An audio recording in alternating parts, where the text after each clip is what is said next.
నేను తర్వాత కాల్ చేస్తాను. ఎవరితో మాట్లాడుతున్నావు? మా ఆఫీస్ కొలీగ్ రాహుల్తో. అతను చాలా మంచోడు. మా ఆఫీస్ వర్క్లో ఏదైనా ప్రాబ్లం వస్తే తనే హెల్ప్ చేస్తూ ఉంటాడు. మరి ఇంట్లో ఉన్నప్పుడు ఇంతసేపు మాట్లాడాల్సిన అవసరం ఏముంది?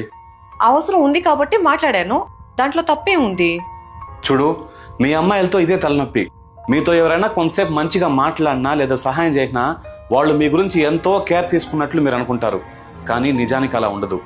ఎవరైనా మీతో తరచుగా మాట్లాడుతున్నారో లేదా సహాయం చేస్తున్నారంటే వాళ్ళు మీ నుంచి ఏదో ఒకటి ఎక్స్పెక్ట్ చేస్తున్నారని అర్థం.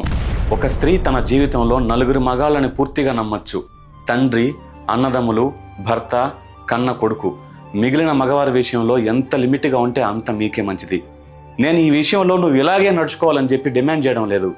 బాగా ఆలోచించుడు, మంచిదైతే ఆచరించు, లేకపోతే ఎవరి కర్మ వాళ్లే అనుభవించాలి.